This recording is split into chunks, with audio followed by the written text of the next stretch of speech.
welcome to Books Unbound, the podcast where we unbind books to get to their hearts with your hosts. Us, it's Ariel and Raylene. Ray Green. So true. I feel like she's still it's green. even more obvious with the bangs for some reason. Yeah. I also re-dyed my hair like before the last time we recorded, and I only have washed it once since then. I've been like really holding back because I want it to stay green as long as possible. Yeah. So yeah, totally. She green and crazy. One of my little week updates for you, week as in W-E-E-K, What a not week week update. as in strength, is that I got a haircut, which I bet, I don't know if anyone can notice, but I noticed. I was going to ask you before okay, we cool. started recording, but I was like, I don't know. Maybe she didn't. Is it worth asking? I don't know.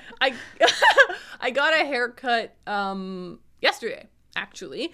And so it's a bit shorter. It's not that much shorter. Like, we only took a couple of inches off. It was not a haircut for getting a haircut. It was more of a maintenance trim. Mm-hmm. At least that's what I clicked on the online form. Maintenance trim. Extra half an hour for long hair, I had to add. Wow.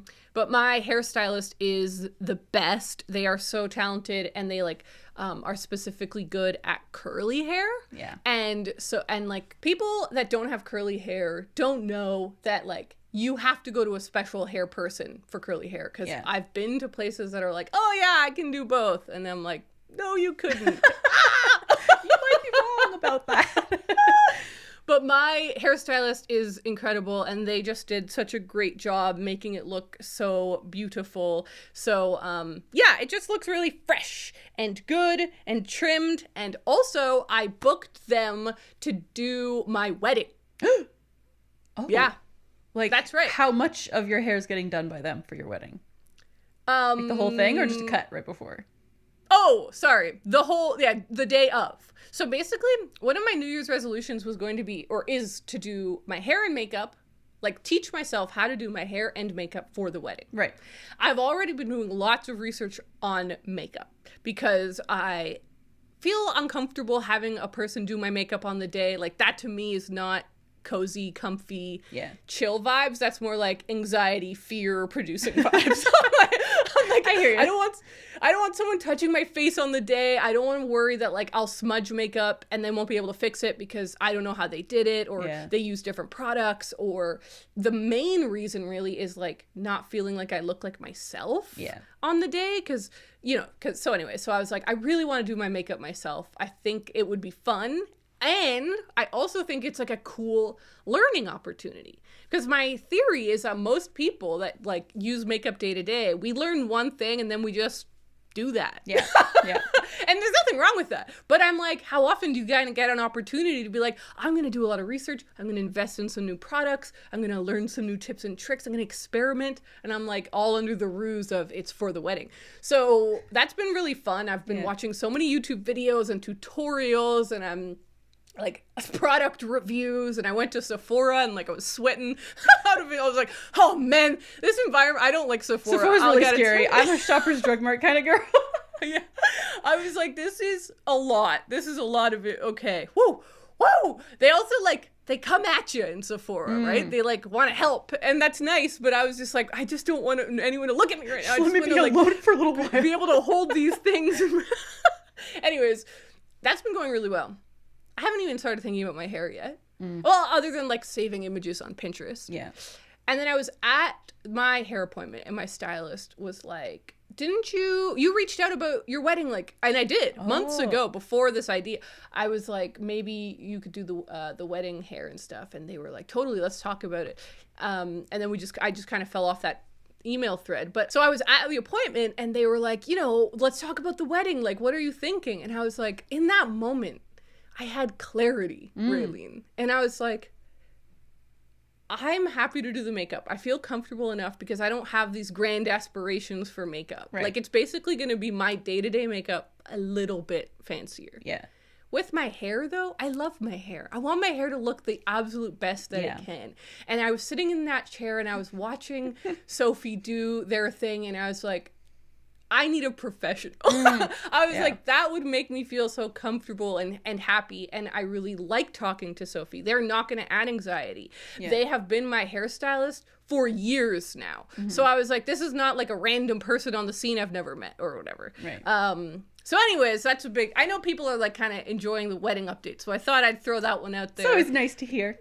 Hair trim and a big decision made. So I've adjusted my New Year's resolution to just learn how to do my makeup for the wedding. And I feel good. You got to know when to delegate. You got to know when to delegate. And I've delegated that. Very good. How about you? How was your week? Oh, it was actually very uneventful. I come prepared with like a couple little, I did this and I did that. This week, I have absolutely nothing. Like I had the most uneventful week, which is like sometimes a nice thing. Like it was nice to kind of just chill. But like the highlight of my week/weekend was playing Mario Party yesterday with Kyle and my brother. Jamboree? Yeah, I hit up the Jamboree again, but it was fun because we'd never played a 3-way Mario Party, and so we did that, and it was fun. And we were beat by the computer player because we put him on master, and he just snuck in there and killed us all. That's so funny. It was Toad. It was Toad, and he was a master, and he killed us just barely. But it was fun. It was lots of fun, and so I'm glad we did that. But at my birthday party, did I ask everyone to do a Toad sound? I think I did. Do you remember that? I might have encouraged you because I do like doing a Toad sound. / sometimes it comes out of me unintentionally. Would you be willing to do that on air and you're allowed to say no? I'm going to say no just because I know I can't do it on command. If it ever comes out accidentally on camera, then sure.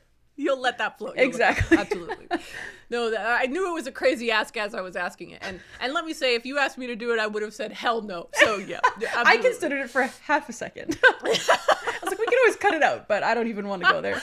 I'm not ready. I'm not primed for Toad. You're not ready for that yet. That's cool though. Yeah, I had a nice weekend. Other than the haircut, me and Connor actually we went a little crazy. Oh my god. We were in Halifax for the weekend because one of our good friends has been away for a few months and they moved back. And so we wanted to like have a dinner with them and welcome them back. And so we were like, okay, we're going to be in Halifax that weekend. How do we maximize this? So first of all, Connor had a haircut and I had a haircut. So it was our big haircut weekend. That's cute. But the other big thing was we have now watched 7 of the Oscar nominations. Wow. Yeah, that's right. We're doing I don't even know what the list is. Like, that's how detached I am from this. Every year I want to copy you, and then I forget, and I just, like, don't even know what's nominated. I will tell you the list, because I know you've seen... maybe you've only seen one of these, actually. Okay. Did you see Wicked? Not yet. Oh, shoot. Maybe you haven't seen any of them. Okay, let's hear it. Okay, the list is Wicked, Dune Part 2. Oh, I've seen that. Okay, cool. Conclave, The Substance, Anora, which I think you'll like. I want to watch that so bad. Yeah, I really think you'll like that one. The Brutalist, A Complete Unknown, Nickel Boys, I'm Still Here, and Amelia Perez. Okay. That's the list. Yeah. I'm a little bummed. I'm really excited that we're doing so well because usually, like, we try every year to do this. This all started literally a decade ago. I realized it was a decade ago because I studied abroad in 2015. Yeah. So it was a decade ago when I was 20.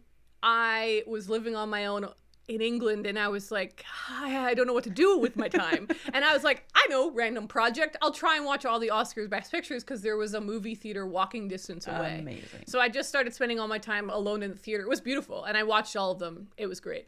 So ever since then, I've tried to do it, but never as intensely as that year. Yeah. But Connor and I only ever reach like 4 or 5 usually. Like that's kind of, we don't usually, because also some of them are hard to pin down. Like they won't be available or whatever. But this year we're on fire. The only negative is that this is kind of universally acknowledged as an off year. There's not that many great movies off year, which is kind of, it's interesting. But yeah, so this weekend we went to the movie theater. On Saturday we saw The Brutalist, and on Sunday we saw A Complete Unknown. That's awesome. We had like a total movie weekend, which was really fun. That is so cool. So I'll review all of the ones that I've watched since the last movie tub on the next movie tub. Oh, that'll be awesome. I can't wait to hear all about it. Yeah. I will say I really liked A Complete Unknown. Oh, that's good. I was like, I went in kind of not expecting to love it because I was like, it's a biopic. Biopics are biopics. Yeah. I loved it. I thought it was great. Cool. Suddenly I'm listening to old Bobby Dylan. Who do I think Bobby? I am? I don't know. Oh, that's awesome. All right. We are here today for a very exciting episode. I do have 2 little updates before we launch in. The first one is that we're taking a week off next week. We're trying to be a little bit more forgiving to ourselves with time off, and I'm going on a trip, and we were like, instead of trying to cram in something, let's just take 1 week off. So we're taking off next week. So if there's no when there's no episode, that's why. Nothing's gone wrong. And the second update is I just wanted to plug our new little merch item, our mini stamps again. I designed this little book stamp, and Raylene and I made these come to life. And so now we have tiny little book stamps. And when I tell you, I'm so excited to see what people use these for. Me too. I can't wait. We have started getting people who are like, I've ordered mine. And now I'm like, I want to see what you stamp. So that's really exciting. But yes, today we're doing a reading confessions episode. If you don't know what these are, if you're new, people, our lovely listeners, submit voice messages to us with their reading confessions. These can be kind of like a personal confessional or a problem you're having and you're looking for advice, or a hot take. We love the hot takes as well. We love the hot takes, and it's people trying to get some bookish thing off their chest. So let's start off with Christina, who's upset about special editions. Hi, Ariel and Raylene. My name is Christina, and I am from Colorado. Ever since you guys started this segment, I have been racking my brain trying to find something I wanted to submit, and finally I thought of something. So hopefully this isn't too much of a hot take, I don't know, but I guess we'll see. My reader confession is I think special editions of books, quite frankly, is getting out of hand. And I'm saying this because, like, this is going to make me sound so old, but like in the old days, people would publish special editions for like a 10-year anniversary, a 25-year anniversary, or like books that have been around for a while, or books that have reached like critical acclaim in the genre that they are published in. But now I feel like publishing companies are just making special editions all willy-nilly, and everything gets a special edition, and why are we doing that for books that have been out for a year or less, or like less than 5 years? I just don't understand. And like, quite clearly, it's just like a money grab in the publishing industry because they're pretty and people want them. And don't get me wrong, like, I love a beautiful book.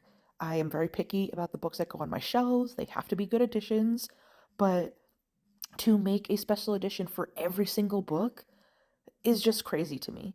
I feel like if everything gets a special edition, then that's just kind of the norm now. And like, it's not special anymore. Like, everything just gets its own sort of like creative design at one point.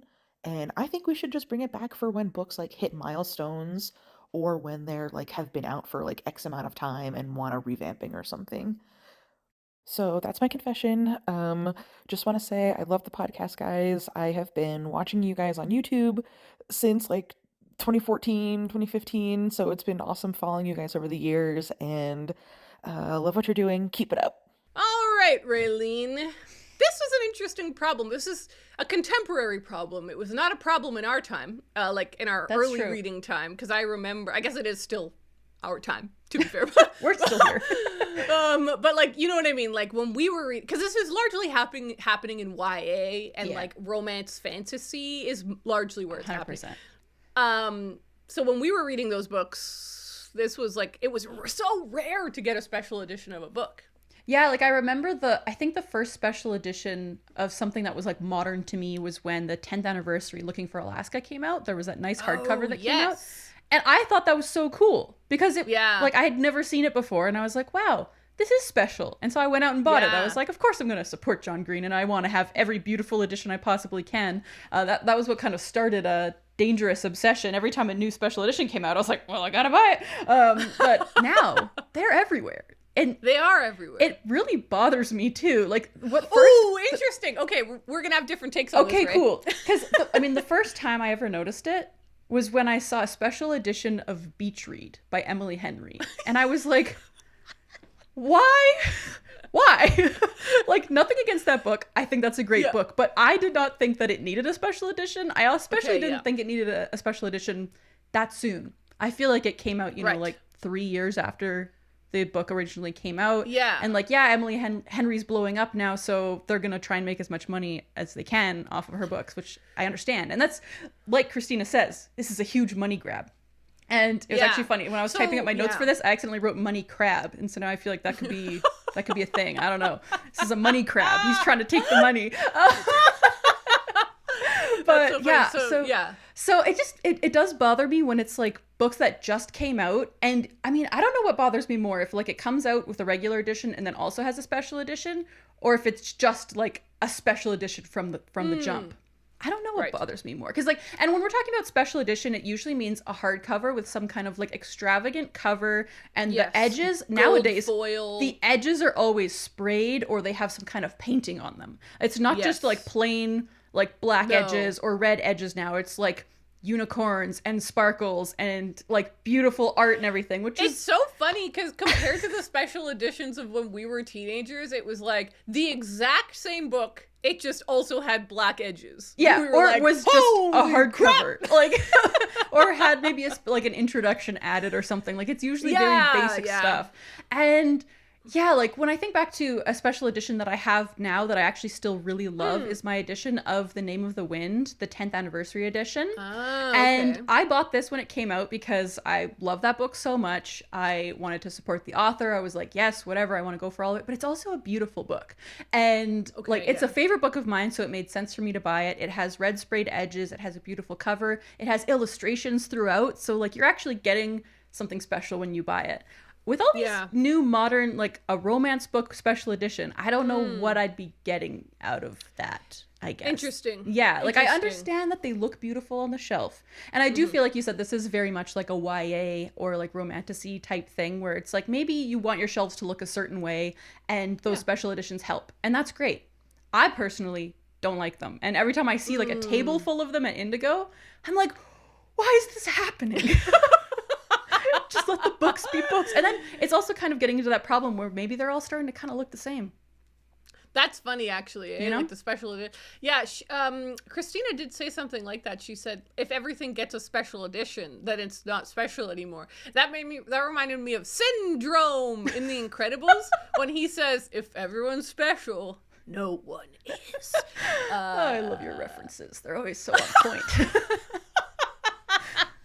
And so you're pretty aligned with Christina there, because she also says in the old days, I know, she laughed at herself for saying that, but she said special editions were saved for anniversary editions or books that have like critical acclaim, and so they think that they deserve a special copy. That's really interesting. Now I'm curious what you think. So I thought you were going to be on the same page as me.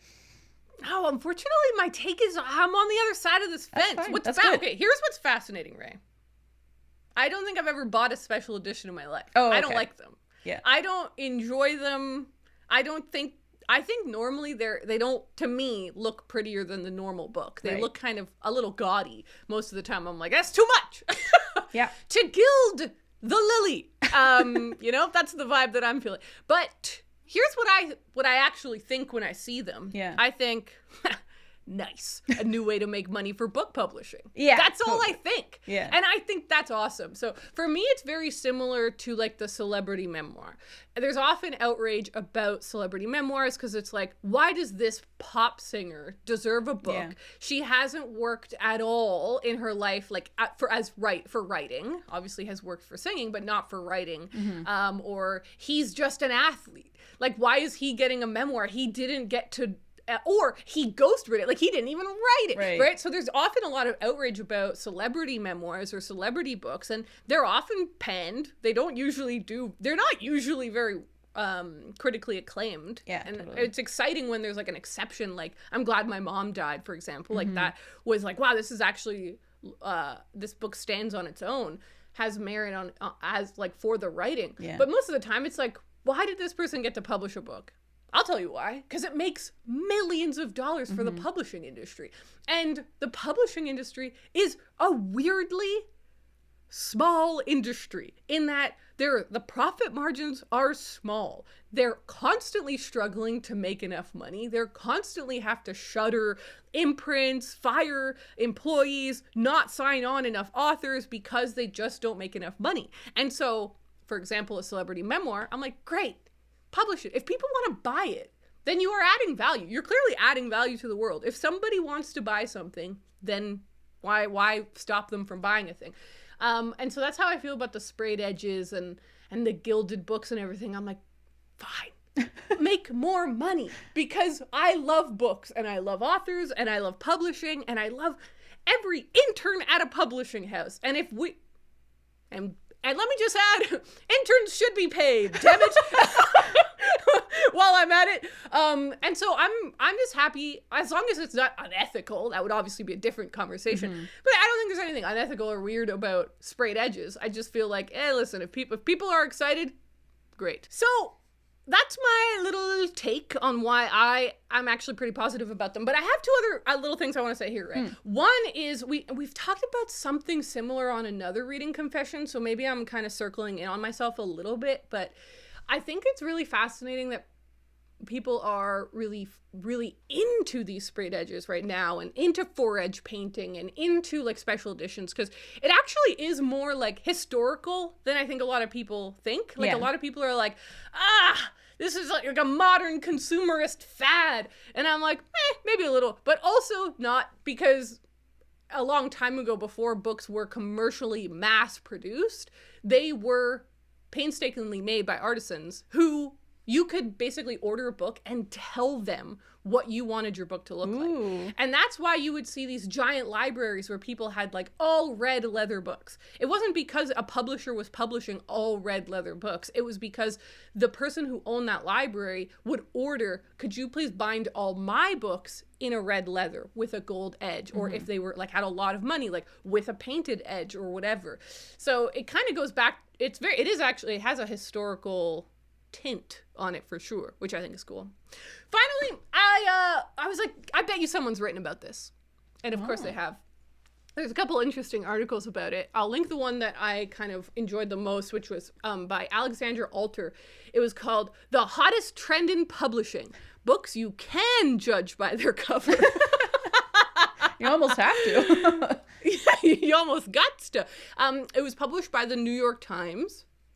It was really interesting. They quote the head of books at Barnes & Noble, Shannon DeVito, who says, people are really connecting with books as art and as objects that reflect who they are as a person. Books are becoming the ultimate accessory, which we've heard before, where like it's cool to be seen with a good book. And this really goes to me with the idea of like, we're living in a very visual time with lots of photographs and videos of books. And so it makes sense that people want them to look very fancy and cool and special. So it does feel like a result of the time. She said there is a problem. This was fascinating. They were talking about how the like, I don't know what book Onyx and Storm or Oryx and Crake. What is that book? You're going to blow up so many people's minds with what you just said. What's that book called? Do you know the one I'm talking about? Yeah, Fourth Wing is the first book in the series. Okay, yeah. Or Onyx and Storm, I think, is the second or third or something. Okay, perfect. So that one, she was saying, like somebody who publishes that book was talking about how they also felt like they had to do a special edition of that book, even though it was like the 5th book or something. Yeah. Because they were like, now to not spray paint the edges would send the wrong kind of signal that a book is not worth collecting. Oh. And that's really fascinating too. It's kind of like now that we've published so many books with special editions, we have to kind of be like, well, what book isn't worth a special edition? Yeah, they've almost started like a vicious cycle where they're stuck doing it now. That's and actually, really I just thought of something else that I thought is worth mentioning too. I love it when people paint their own books. Like I've seen lots of people on Instagram, and sometimes people will like sell them on Etsy probably, but a lot of people just do it for their own like collections, and I think that that's really cool. Like personalizing books to make your own special edition. I think that is very cool. Super neat. So I guess for me, it doesn't bother me because you don't have to buy that book. Totally. And I'm not going to for most of them. It just like, it's the idea of like, okay, this book came out last year and now it has a special edition. Like when it's still it's still popular. Yeah. Like, I don't know. There's just something about that bugs me. I totally know what you mean. I was thinking, I wrote this down. I was like, I find it fascinating. People have like a real morality and like a nobility muddled up with books where it's like, does this book deserve to be special? And I'm like, it's paper.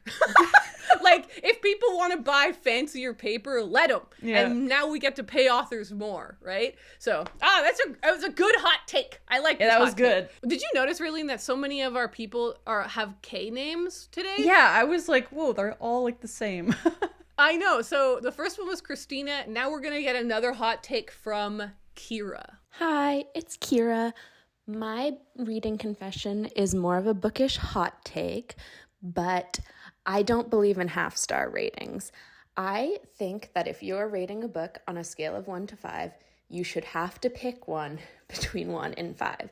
You can ascribe meaning to each of them, and if you feel like you need half stars, then just go to a 10-star rating. You can still use whole numbers, and if you're on a 10-star rating scale and still using half stars or 0.25 or 0.75, you just need to make more of a decision. If you need to be that specific with your rating, just write a review. I am curious what you guys think. Thanks. Bye. All right. Kira hates half-star ratings. I'm fascinated to hear what you think on this one. Okay, this one I was kind of like, what do I think? Because like, it was funny, the way that Kira ended the message was by saying, if you, like, you know, you should use a 10-point scale. If you're still using some weird, like, fractions and, like, 0.25s, then just write a review. And I was like, you know what? Wait, that's a great point. Like, if you... Yes. First of all, I don't understand how you can get that specific, like, just in your own brain. Some people have, like, you know, maybe 10 different things that they rate out of 5, and then they find an average. And I'm like, okay, that makes sense.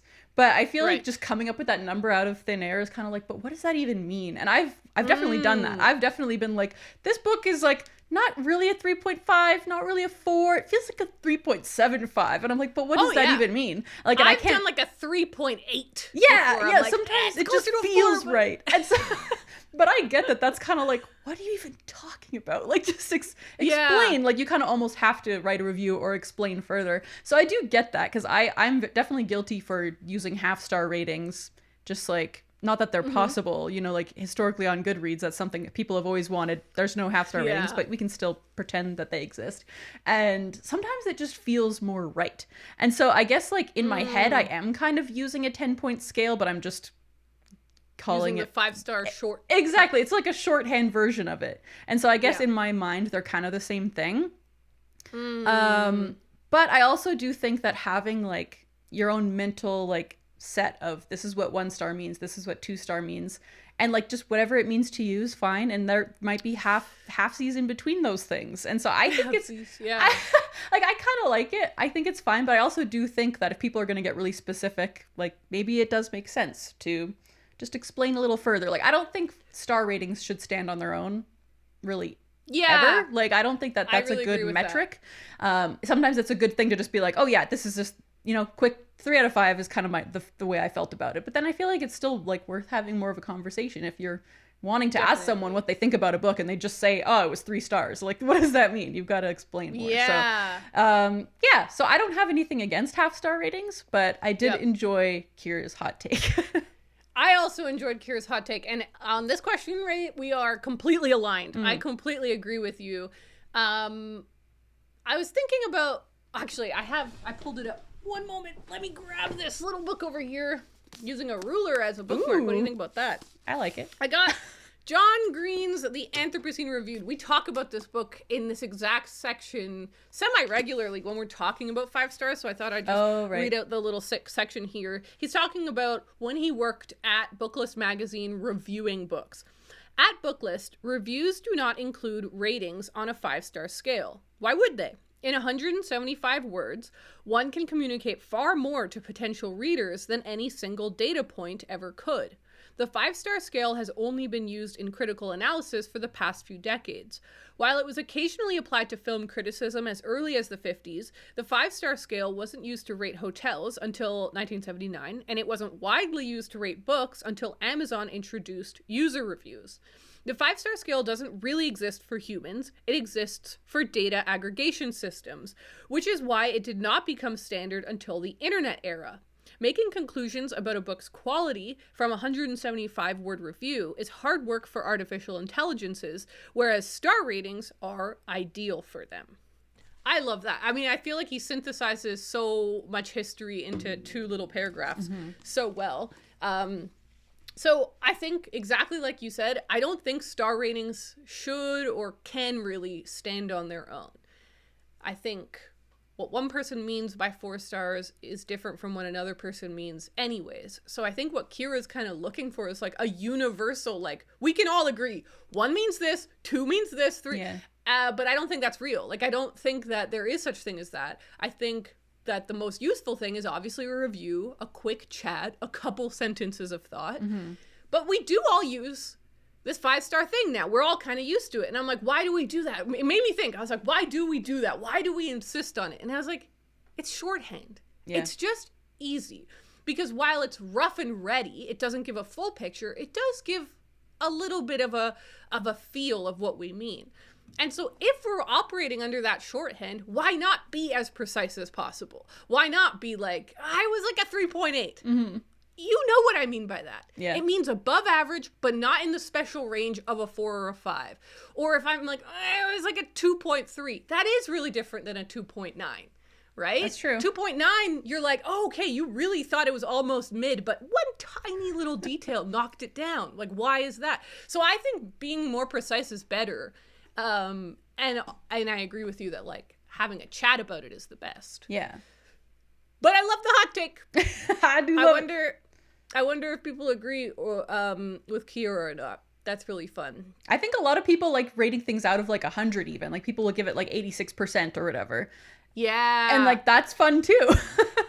That kind of stresses me out because that feels like school. Yes, where it's like exactly. You got an 86%. I know. I would never do that. That scares me a little bit, but I like it. I like the precision on that one. Yeah.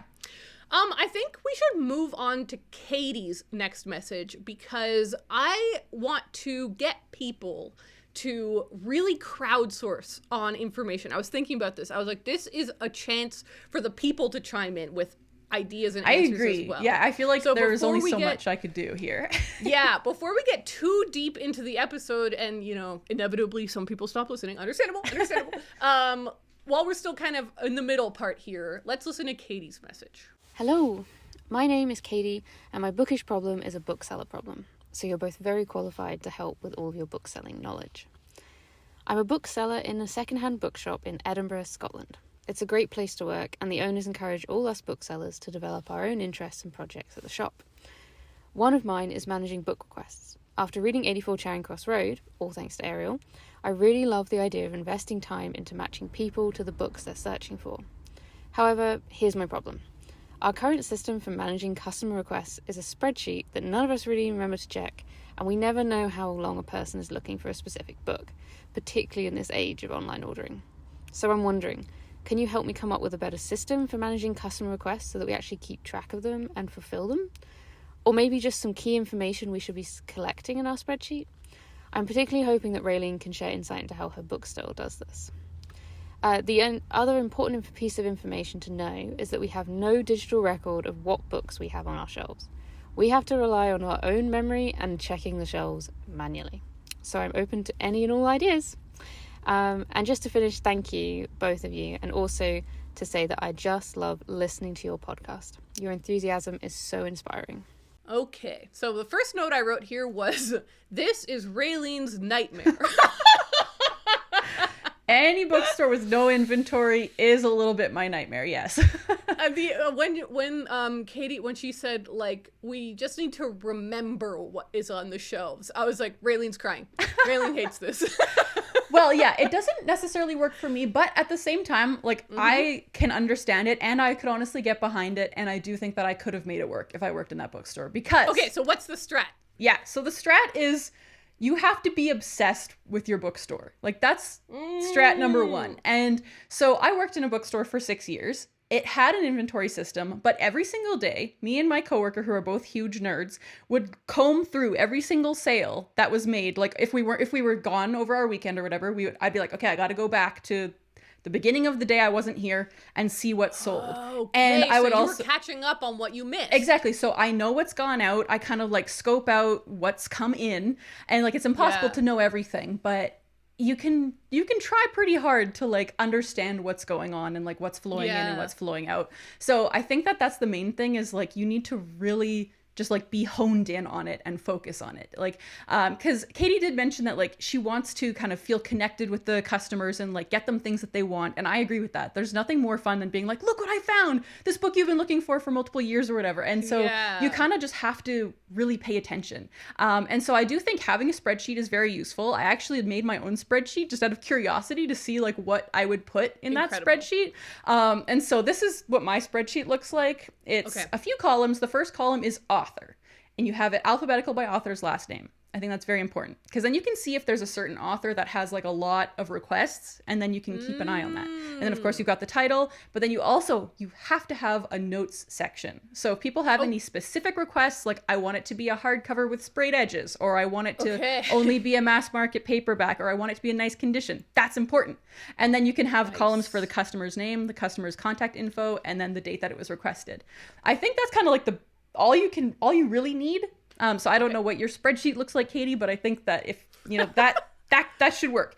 But I also had another idea. I was thinking if there are specific customers who like have a lot of books that they're looking for, make them their own special tab on the spreadsheet, and maybe like you can get to know what they want, and maybe that can help you like recommend books to them. Maybe that can help you out in that regard. But yeah, those are my first main things. My other thing I wanted to ask/say is, like, I wonder how this bookstore gets their books, because every bookstore is different. Sometimes people bring books in and you buy them from them, or some people go out like scouting for books, as we used to call it. We would do both of those things. So we would go to collections or thrift stores and try and find books. So if you have the spreadsheet printed out or on your phone, you have this list that you're looking for, and you go hunting. It is so freaking fun to find a book. Every time you find one on the list, it's like, victory is mine. And even if you call the person and they're like, oh, I already bought that book, I don't need it, it's still like you did the work, right? Like you took the time and the effort to look for that book. And so but my main tip is just to be really obsessed with it. Like if you want this to work, you have to care a lot, and you just have to pay attention to, and you have to look at that spreadsheet all the time. Like maybe you look at it every day. Maybe you just like scan over it to see what has been added. You could also sort it by the date that things were added if you want, if that makes it easier for you. Like, I don't know, but yeah. It's tough because when I worked in a bookstore, like Katie also asked like how my bookstore does it. And I think she meant like the bookstore that I currently buy my books from, but it works, I think, similarly to the store I worked at. So I'll just go through that quickly. We did have an inventory system. So every time we would get in, it was mostly used. So, you know, if you have new books, you just scan them and then they're in. But for used books, we would scan them and put a U at the end of the ISBN. So anytime something came in that was used, like we would have that as its own inventory thing. And so you could also create inventory items and put them on order, but they wouldn't be on order anywhere because it wouldn't have the full ISBN. It wouldn't have like a publisher. It would just be, if it comes in, we will know about it. And so that person's name would pop up. So it made it really easy. It's a lot easier if you do have a digital inventory, of course, because you can set up systems like that where it's like, oh, as soon as I scan the book in, we now know that so-and-so is looking for it, and then you call them. But without it, I don't know, you just got to get more creative and work harder, I think. Yeah, I think you're right. I think that's awesome. I think that's really fascinating. I knew that you would have such a good answer to that, because it's like double in your wheelhouse. Actually, kind of triple in your wheelhouse. One, you worked in a bookshop where you did this. Yeah. Two, you have a list with a bookshop that is actively trying to do this for you. Yeah. And three, you love spreadsheets. So I do.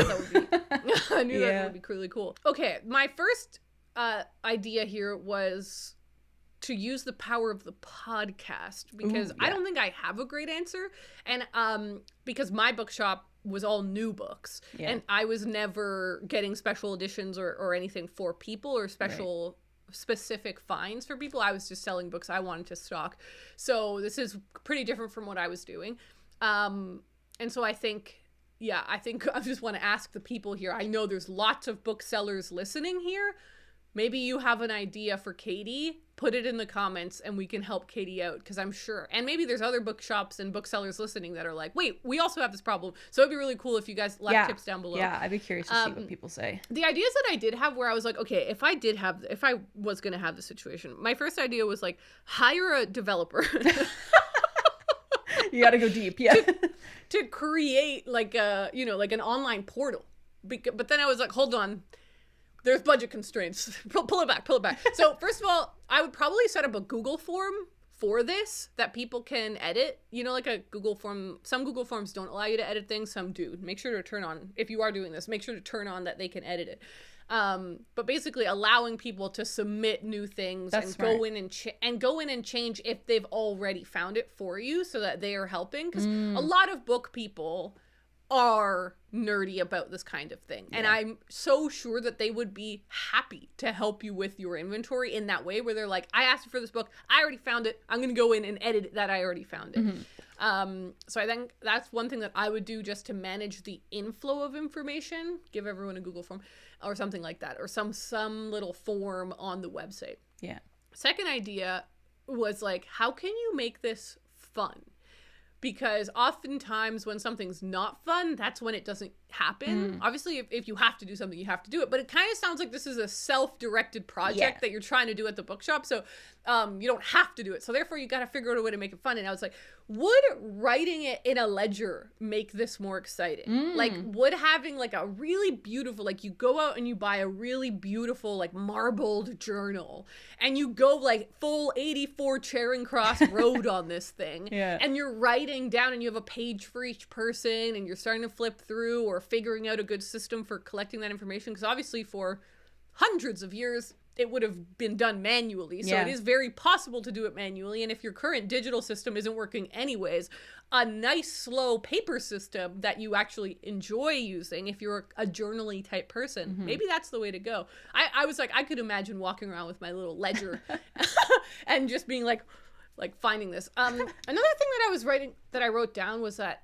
to me, it seems impossible. If you don't have an inventory, it seems impossible that you would ever be successful at this mission if you are not a part of the inventory process. Yeah, like, you have to know. Even if you don't have a written inventory, I just mean like your intake. There is a stage somewhere. I don't know how, because she didn't mention how, like you said, she didn't mention how they get books. Yeah. But like, if they're getting books by like, the shop owner goes out and buys books. I remember a used bookstore that I knew, like, it was just the owner that was allowed to buy books. She would go out and buy books, and then she'd bring them to the bookshop. And then she would give them to the underlings for them to then go through and add to the inventory. Yeah. So depending on, like, can you be a part of that process? Because if you are watching the books that are being taken in, that would be, I think, the only time when you could possibly know if new things are being added. You can't rely on, like, I think I saw that one book on that one shelf 3 months ago. Like, you have to be I think it has to happen when the intake to the bookshop is happening. Totally. You need to have your ledger at that moment. Yeah. Another thing I just remembered that I wanted to say about having a spreadsheet that's useful is if you have like a huge spreadsheet, every time you get in new books, if you're like, oh, I just want to see if that's on someone's request list, it's very easy to search within a spreadsheet. So it might be time consuming to search every single book, but that's where I think having just like a general knowledge of what is in there can be very useful. I had one final idea, Raylene. Okay. Make an inventory. Yeah. That's what I would do. I know what you're thinking. That's an insanely huge idea. I guess it obviously depends on the size of your bookshop. Like, you might have a multi-level bookshop that blah, blah, blah. But here's my thinking on this one. Inventory is going to help with a lot of things, not just this thing. And if the person who runs your bookshop, your manager, your bookshop owner, it sounds like you don't own this bookshop, but if the person that runs this bookshop, like, if you could convince them that an inventory is a really good idea, not just for this, but for those other 6 problems you guys keep having. Yeah. Maybe it could become one of your projects to inventory the shop. Or I would argue also just starting now. Like, everything that's currently there doesn't need to be inventoried, but everything new that's coming in can be inventoried. And you'll start to slowly transition the shop over. And maybe it's kind of like, it feels to me like a video game where what you want to do is climb to the top of the mountain, but before you climb to the mountain, you have to talk to the fisherman and use his boat to cross this thing so that you can get the apples that give you the stamina to climb the mountain. And you're like, what I want to do is that, but I have to do these things first. Yeah. Maybe that's the situation, and you could save this bookshop by giving it an inventory so that you can 84 Charing Cross Road it. Yeah. You know what I mean? I do know what you mean. I really don't understand how they could have done that in the 70s. I do, because my bookshop didn't have an inventory. I guess, but your bookshop was pretty small. That's true, actually. It was like 300 books at most. You know, so everything that you have on your shelves pretty much at any given time, because you can see them all at once. And I just ordered them like 2 weeks ago. And you're the only person bringing people through for the most part. So yes, exactly. It gets tough when there's lots of other humans involved, and you're not the only one in control. So I get it. Fascinating. I'm really excited to read the comments on this one. Thanks for sending in your message, Katie. Good luck. And I'm also really glad you liked 84 Charing Cross Road. That's awesome. Yeah. Let's now shift to this stress from Colby. Hello, Ariel and Raylene.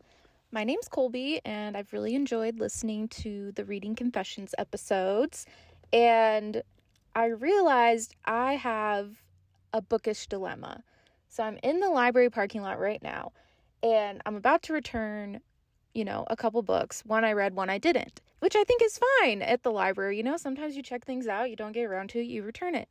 My dilemma is in regards to ebooks and audiobooks that I get through the Libby app. I have this tendency to request a lot of things, or loans will come in and then I'm not ready to read them, or I think I want to read it and so I accept it, and then I don't get around to it.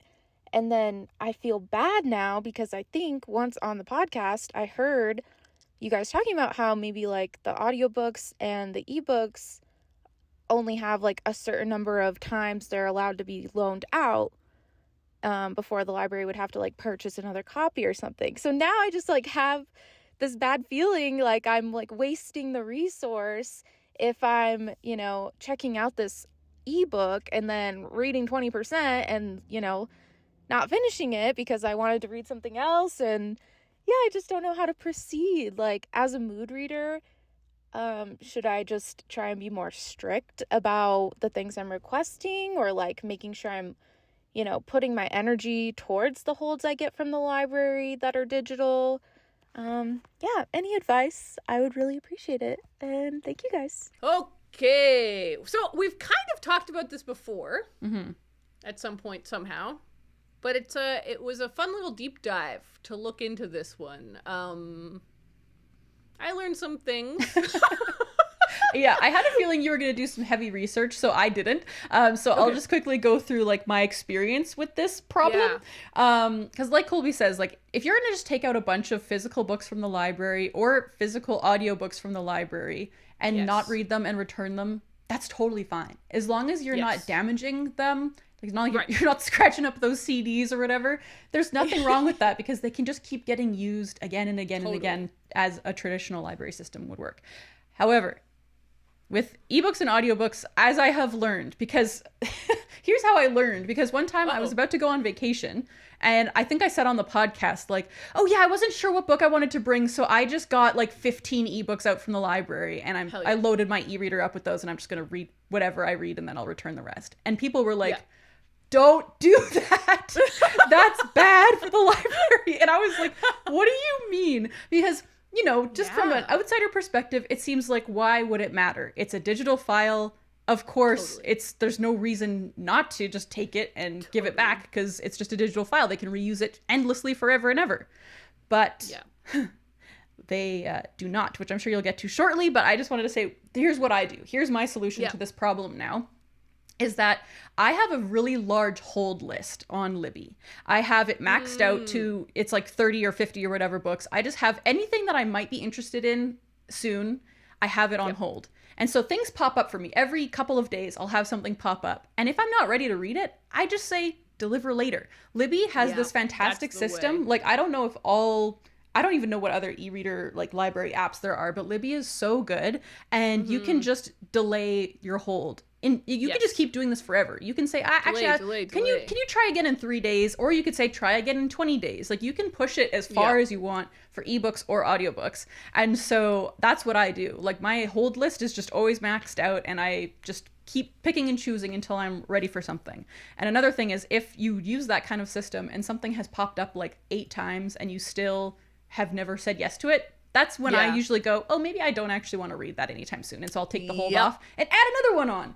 I kind of wish that you could do that with things that are like currently available as well. Because sometimes I want to add something to my like list of ongoing holds, but it's like, it's available to borrow right now. And so you can't. So that's the only flaw with the system. That's interesting. That's what I do anyway. So that's my solution for Colby. I mean, that is a perfect solution. And I think that is what I would have, or what I will suggest to Colby as well. I did a little research into it. I found this really fantastic blog post. And of course, I lost the window. Oh, here it is. I'm not going to say the name of the website because it has an inappropriate word in it for some reason, but it's from a librarian who wrote this fantastic post, and I don't. But the post is called the librarian is called Jenny Rothschild, and she's a collection development librarian. Cool. So it's like the perfect person who understands what this means. Yes. And the name of the article is, Hold On, Ebooks Cost How Much? The Inconvenient Truth About Library E-Collections. Oh. Okay. Basically, I really recommend people check out this post because she does a breakdown of costs that I have never seen before. Oh, cool. And I'm a little bit like, why isn't this like more, I guess, like the thing is, like, libraries beautifully, amazingly, miraculously are free resources, right? So I don't think they're trying to weigh you down with the cost of things. You're not really supposed to think about it. But if you are at the point where you are like, I can really think about how I'm using my library, I want to do the best that I possibly can for my library, looking at this blog post I really recommend. It's American, but she breaks down like what an average book costs for a normal person to buy, and how it's basically 3 to 4 times more for a library to buy. Oh, wow. Like you were saying, with a physical book, a library will buy the physical book. And they have lots of different means to do this, but usually they go straight through the publisher. Sometimes they can get a book for a discounted rate, sometimes not. And they now own that book the same way you and I own that book. And they can have it on their shelf for 100 years, for however long they want. They own the physical media. And so really it's just about how long it takes for that book to disintegrate. And that's why you'll see like books in libraries have a plastic covering on them. And part of a library, not a librarian, librarians wouldn't do that, but pages and library technicians, part of their job is book repair, and like simple book repair, like taping things and fixing things, because they want that investment to last as long as possible. Yeah. The way that ebooks and audiobooks work is sadly not the same. You don't buy the thing and then own it forever. They are leased. You heard that right. They're renting the book. Is that ethical? I don't know. We're not talking about the system. We're just talking about how it works, right? So basically what happens is the library will say, I want Onyx and Crake, the new bestseller. And they have to try and decide, okay, let's be real here, guys. How many people are going to want to download this ebook? And they have to decide, we want 1 copy or we want 20 copies. And that's why it will depend on how long it takes for you to get that book. Because there is a limited amount of copies of a book, even though it's a digital file. That's and crazy. This doesn't make sense, right? It doesn't make sense for how we understand digital life, but it is what it is. A library has to work through the system. They are owning and leasing a 1 copy. They can only give that copy away 1 at a time, a person to a person. So you have to wait for that book to get returned so that it can go to you. Then you have 2 situations that happen. The first one is, I hope you're all finding this fascinating because I found it fascinating. The first option is they got the lease to work on amount of times loaned. So they paid $50 for 50 loans or for 100,000 loans, whatever the deal was, right? And so that library gets to hold that book until until it's checked out that many times. The second option is for a time period. And often, and this was I was like, well, clearly the time period plan is better because then you can just like own it for a year and check it out 100,000 times, like 1,000,000 times, and it's fine. Often it will be or whichever comes first.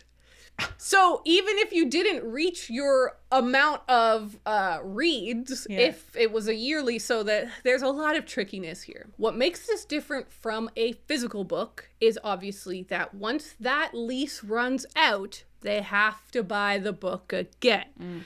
And keep doing that year after year after year, depending on how quickly the lease runs out and the particular deal. And I can't believe that like a deal has to be made for every book and every publisher and everything. This sounds really complicated, actually. Yeah, this sounds like they definitely need a fancy inventory system or something. Because this sounds very complicated. But basically, the thing to keep in mind here is if you are going to be taking out an ebook, you are basically using up a tally mark. And they don't have an unlimited amount of tally marks. So you're not technically costing the library money every time that you read a book. Right. Which is kind of a slight shift of the perception here. Yeah. Right? They're not like ka-ching, ka-ching, $1 every time. No, it's just a use every time. And they don't have unlimited use, which is fascinating. I think that's very fascinating. Do I agree with this system? No, it seems very convoluted, and if like a publishing house is willing to sell a physical copy that they can limitlessly use, I don't understand. Why would you not do that with an ebook? Clearly some sort of a make money situation on our hands here. We got another money crab on the little money crab snapping away over here.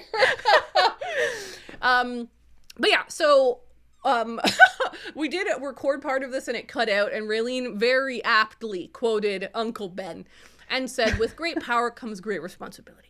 I want to reiterate that you should never be afraid to use your library.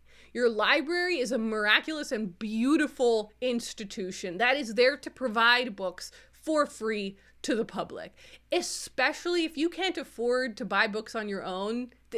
Unbelievably and amazingly, you can just go into this building or go on the app and use their resources as much as you want. It's so wonderful. It's wonderful.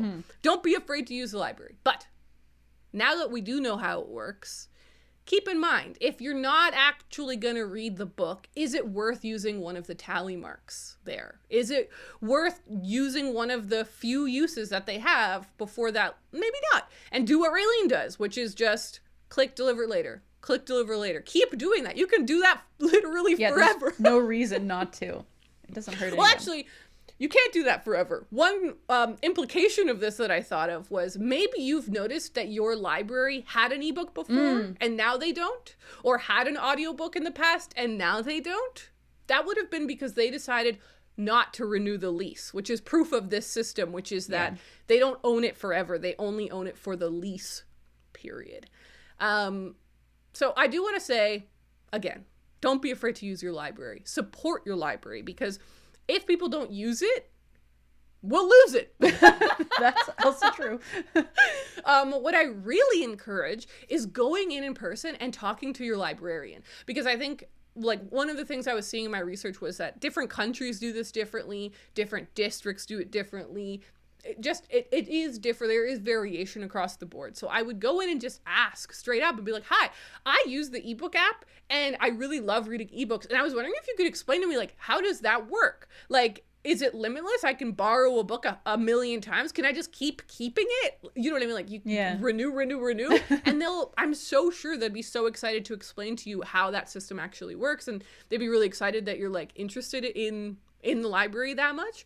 But go use your library. I'm obsessed with libraries. The idea of a library is like the most philosophically beautiful and extravagant thing I've ever heard of. It's awesome. Yeah. Yeah, and I did have fun reading about this. And let me tell you, I've been borrowing too many ebooks lately. Okay? I'm a woman enough to admit it, and I'm excited that I've learned so much, and I'm gonna calm down on it. Yeah, it's nice to get a reminder every now and then, like, oh, yeah, I'm part of the problem. And now I can be part of the solution. There you go. All right. I also wanted to just shout out that I'm obsessed with the fact that Colby recorded that from the library parking lot. Oh, yeah. That was so cool. That was great. I was like, we're on the scene. I know. I felt like I was in the field. She was about to go in. It was crazy. I was like, whoa. That's so awesome. All right. Now we have 2 messages that are a little bit similar. They're both about problems with audiobooks. So let's start off with Kate. Hi, ladies. I'm Kate. I really love all the things you guys do, so thank you so much. I have, at least for me, a very distressing confession, and that is that this year I am on track to have 90% of my reading be in audiobook format. I feel like 90% is a lot. I feel like it's a lot. And if I preferred that medium, that would be one thing, but that's not what it is, right? It's because I have this little toxic productivity Kate that sits in my brain. And every time I try and make a coffee and sit down and read like a physical book, she just goes, you could be cleaning the toilet while you do this. So if you guys have any advice on how I can make that voice stop and move my TBR from my phone back to my desk so I can get a little bit more balance in my reading, that would be very welcome. Lots of love from the Netherlands. 90% of Kate's reading is audiobook format. Right. And she feels like that's too much, and she doesn't prefer it. She was like, it would be different if I preferred that, but she doesn't prefer it. Yeah. And she feels like it's linked to this mean streak in her brain about productivity. And I feel like this is maybe sort of similar to how you've been feeling in past years and stuff. So what did you think? Yeah, that's actually exactly true. I relate actually very much to both of these audiobook problems because in past years I have listened, I think I top out at like 30 to 35% of my reading being audiobooks, but that is to me kind of a lot. And that's mainly because of this exact problem that Kate has, which is that there's this little voice in my head that is always saying, well, you could be doing X, you could be doing Y, you could be doing Z, like there's always something else I could be doing, which is like such a horrible thing to be feeling when you're doing the thing that you love doing, like reading. It's like, I love reading. To me, reading is not a waste of time. Never in a million years would I say that it's a waste of time.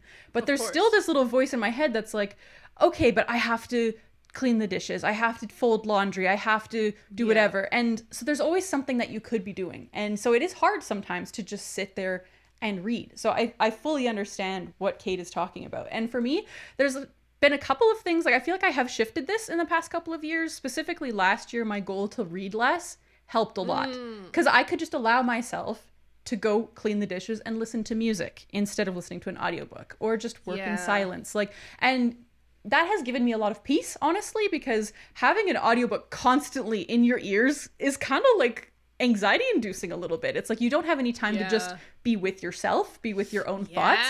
And so like while it's, you're being productive in multiple different ways, it's kind of like, I really agree with that. It's kind of a scary place to exist. And that's what I've realized over the past like year or so, is that like sometimes it's nice to just be in silence and to just be by yourself and to give yourself time to think. Because if you're listening to an audiobook, you are either listening to the audiobook and that's what you're thinking about, or you're like distracted and thinking about your own things and not really paying attention to the book. And so I feel like you're doing both yourself and a book a disservice by doing that. I totally agree.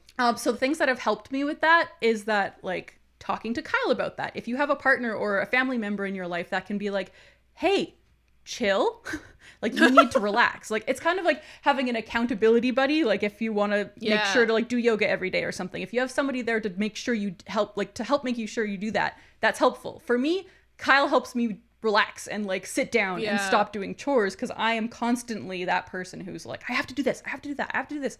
And so that's very helpful. So if you have any way, like a friend who can help you with that, like that's something that has helped me a lot. But also just forcing yourself to do something that calms your brain. And for me, that's yoga. Yeah. So that could be anything for any different person. Maybe it's doing a craft without listening to an audiobook or whatever. Like if there's something you can do that just forces you to like calm your mind, I think yoga is really good for that, because a lot of instructors will be like, if you're making a list in your head right now, stop. Like a lot of them will be like, you need to like come back, focus on what you're doing right now. You're doing this thing for you.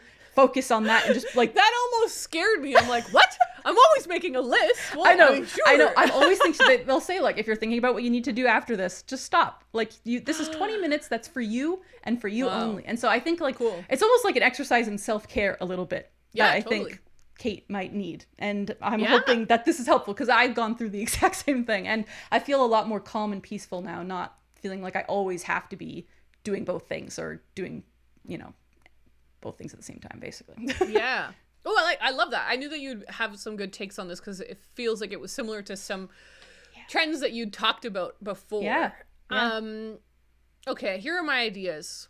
Number 1, move yourself to a place where you can't be productive. That's good. So, like, if you're in a cafe or on a train going somewhere or in a park or something, you literally can't be productive there, right? There's nothing to tidy.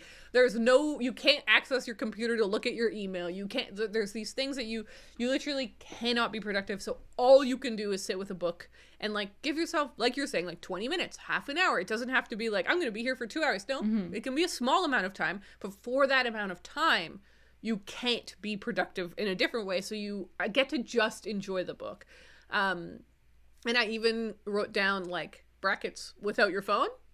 Yeah. I know that we are all very attached to our phones. And so if you don't feel comfortable leaving I don't know where you live. I don't know your situation. But like, if you don't feel comfortable leaving your house without your phone, I totally get it. But if you can walk somewhere and sit there and it's only 3 minutes away from your house, but you're able to sit there.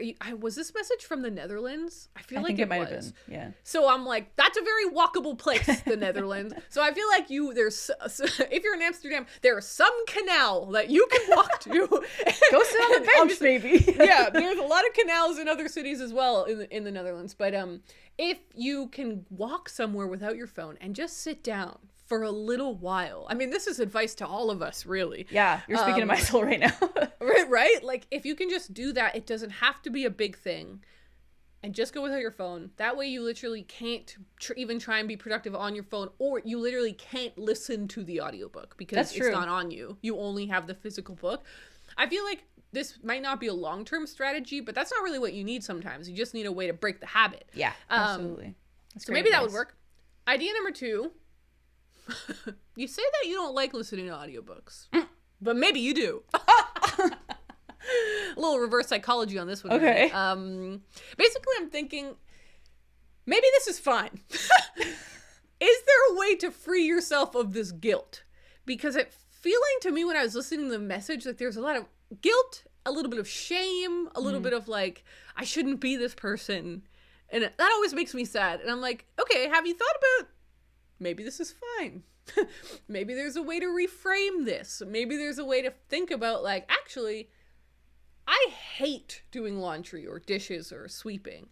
And doing it when I'm listening to an audiobook brings me a lot of calm. Oh, me too. I agree with that. Like when that's the thing I need to do and I'm like, I don't want to do it, having something to give you that little push can be helpful. Yeah, so maybe there's a reason that you're doing this. And maybe that's okay, right? Like maybe you don't need to feel really bad about listening to audiobooks all the time. Like you have said that you don't think that you like doing this, that you don't prefer it, and that you feel like it's mixed up with your productivity thing, but maybe just being a little bit less harsh on yourself and being like, audiobooks do play a part in my life, and I don't want it to be 90, but maybe it could be 50, and I'd still be okay with that. And trying to strive to shrink it, but not annihilate it, might be a little calmer for yourself. Yeah. I also wrote here, maybe fill the audio time with something else productive. I was just like there's that. albums you really want to listen to, or there's podcasts you really wish you'd listen to. So that way you're shifting and you're still being your like little productive self, but with something different, and books can be their own thing.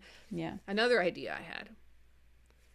Could graphic novels or poetry be a way around this? Because you literally can't listen to most poetry you can't listen to. There's not usually audiobooks for poetry, but definitely not for graphic novels. You have to enjoy the art. So maybe finding books for a while that really force you to pick up the physical book, because otherwise you can't read them. Maybe that would be another tunnel out of this one. Yeah.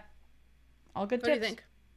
I think it's great. I also thought of one other thing that is like kind of breaking the habit a little bit, which would be like, listen to audiobooks while maybe going for a walk instead, because that's something that's like productive in a different way, and it's not like chores, which I know it's very easy to like not be able to let go of those things, but maybe doing something that's like productive for yourself, like health wise, and like just mental health as well, like getting outside on a nice day is so nice, and like listening to an audiobook while doing that is so fun too.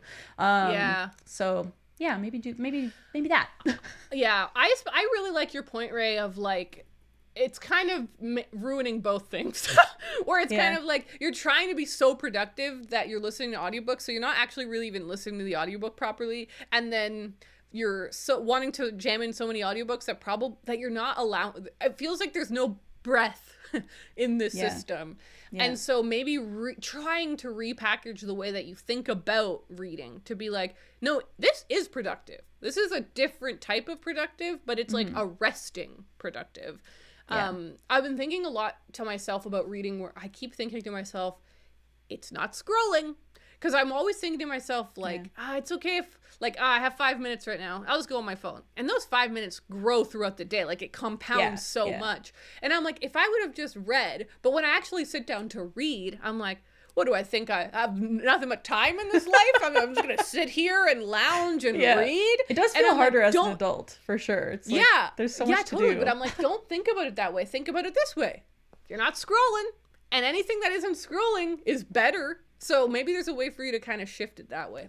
Yeah. Okay, let's listen to the other message, which is a little similar but different, from Liz. Hi, Ariel and Raylene. I have a bookish confession that I'm a little embarrassed about that I've been meaning to send your way for a while. I am a naturally slow reader, and I also naturally struggle with being able to focus. A while back, I got fed up with how slowly I read, and I began reading my physical books along with audiobooks to keep me focused so that I could read more. I'm ashamed to say that part of this was because I wanted to read more books in a year, but I also had a lot of books on my physical TBR I wanted to get through. So much so that my slow reading pace would stress me out, and I would start having trouble focusing, which would make me even slower. It was kind of a vicious cycle. So using audiobooks to quicken my pace as I read physical books helped for a while, but in the last year I've realized that I've become dependent on audiobooks to read at all. Now, after a couple years of this habit, I've begun to miss the peaceful feeling of reading alone in my chair without the chatter of an audiobook in my ear. But I've tried to just pick up a book and read without the audiobook for help, and I get frustrated with myself, and I find that I read slower than even before. I found that reading without audiobooks has almost turned into a fear for me. And there are lots of books that I really want to read that have no audio versions, and I'm afraid to pick them up, which is really sad. So just a couple of things for you to ponder as you think about my problem. I do find that I read and focus better while reading on an e-reader, and this is something that I do frequently before bed. But I miss physical books, like the feeling of the pages and smelling the books, and I don't know, that's just something to think about. And then secondly, I can't give up on audiobooks altogether because I listen to them while I work. So please let me know your thoughts or advice about my predicament. And I've listened to the pod for years and years now, at least since 2020, and they always make my Mondays better. So thank you so much, and thanks for listening. Bye. All right, Ray, what do you think? You said you had slightly different advice for Liz. Yeah, because I think Liz has a different problem, but also a problem that I struggle with, which is struggling with focus while reading. I have such a hard time sitting down and just reading. If I hear a noise, I'll be like, what was that? If I think of something I need to do, I'll pull out my phone and write it on a list. I'm always thinking about other things to do. So it's kind of like a multitasking in a different way than with Kate's problem. So for this, I totally understand wanting to just pop on an audiobook while you read along, because then it kind of hones you in and makes it harder to get distracted. So I think that it is a great strategy. But Liz's problem is that she's become too dependent on doing that in order to focus at all. So I totally get that. It's really hard. And I understand being a slow reader and how frustrating it can be to like sit down for an hour and only have read 10 pages or something because you just can't focus. That happens to me all the time. I know people think that like I read a lot. Like it looks like I read a lot, and I guess sometimes I do, but like it takes a lot of hard work in order to read that much. And a lot of times audiobooks are something that help me through it. So yeah, my advice is that like trying to find a way to focus, I guess, is like the main thing here. And for me, something that works is listening to ambient music. Hell yeah. I think ambient music is really cool, especially if you can like specify it kind of to the vibe of the book you're reading. Like, for example, every time I read a sci-fi book, I put on like film scores of sci-fi movies. Like I'll be listening to like Ad Astra and Interstellar music, and it really like makes the book feel more alive to me, and so it makes me feel like I'm really in it, which is fun. And like, for example, when I read Lapvona, I was listening to this like lively tavern music because it was medieval kind of feeling, and it made me love the book so much more. And so I feel like things like that could help. They might distract as well, but for me, I find that can be really helpful. But you could also just listen to like pink noise or like rain sounds or something. Like it doesn't have to be music. And so I feel like stuff like that can really help me with focus, because oftentimes, like I said, just like a sound that's happening in the room or outside will be enough to distract me and pull me out of the reading. But having something that's just like a constant sound in your ears, at least for me, helps me stay honed in. I think that's a really great idea. I also think that that's like a general idea that they use for like studying. Yeah, I love it now. I'm obsessed with like ambient noise. Yeah, I think it's a great idea. I also think it's a really good plug for our Music to Read To EP, which is hopefully out. No, it's probably not out by the time this episode comes out, but soon, it will be coming out soon. Like it's within the next few weeks. We're just finalizing the cover art. But on Spotify, we're going to be sharing Music to Read To, which is music made by CJ and in collaboration with us about like some really nice tunes to read to. That's awesome. I feel like that is that's a fun plug. That is a perfect plug. We'll keep you updated on that. I love that. Sure. Well, I had one other thing to say / one other suggestion for Liz, because Liz did also say that part of the reason that she's been like listening to audiobooks is to try to read as much as possible, to try and get through as many books as possible, I think were the words she used. And so that made me think that maybe you're stressed about your TBR. And I think that might be part of the problem as well, is having too many books that you want to read. And so maybe you just need to like do a little bit of a cleanup. Maybe you need to go through and just like cull some books that maybe you don't care enough to read, or maybe you just like sample the first couple of chapters and see how you're feeling about books. Because sometimes I'll think I want to read something and then I'll literally read the first chapter and I'm like, why did I even have this in the first place? Like, what was I thinking? And so I think maybe just doing a little tidy up could like help clear your mind a little bit, because it sounds like there's a little bit of TBR anxiety going on there as well. Yeah, I think those are all great ideas. For me, you know, I definitely think some of the stuff I said to Kate would definitely could work for Liz. Like going to a place where you literally can't listen to an audiobook, whether that's a cafe or public transport or something. So you have to just read. I think that could be fun. I also thought maybe graphic novels or poetry, stuff that you can't listen to as audiobooks, those might be options. One thing that I thought was interesting was that Liz specifically mentioned that she reads mainly before bed. Oh, yeah. I think this might be a mistake. Oh, yeah. Here's the thing. There was a period where, and even now, honestly, most of my reading happens before bed. But I realized that it can't only be then, because oftentimes I'm extremely tired. And so even in the best of conditions, just the fact that I'm tired means I can't focus well. Like, that's kind of what being tired means. Like, it kind of just means you can't focus and you're shutting down. And so that might not be, especially if you're struggling with focus, it might not be the best time to be reading. Right when you are in bed, it's dark, it's cozy, you want to sleep. Like, suddenly you're like, I wonder why I'm not focusing. That might be part of the reason. So I would recommend experimenting wildly with different reading times. Try reading right when you wake up. Try reading on your lunch break. Try reading over dinner. Try reading at a workout, after a workout. You know what I mean? Like there's other periods you could do reading in. And also like, different like locations potentially. Like not just like a cafe, but different locations in your house. Because that's another thing that would help me a lot. I found myself like not reading a lot, and I was like, why don't I just go sit in that chair and like put on my ambient music, and so I'm like in a different location than bed, which is obviously like I want to lie down and sleep. Totally. And so like sitting in a chair or a couch that maybe you don't sit in that often can be like become like a special reading place where you can have more focus. Maybe. Yeah, I totally agree. I also, this is kind of a weird idea, but I'm just going to throw it out there. You can take courses on how to read faster. Like, this is not an impossible mission. Even if you have, like, maybe you have dyslexia or something that makes it harder for you to read.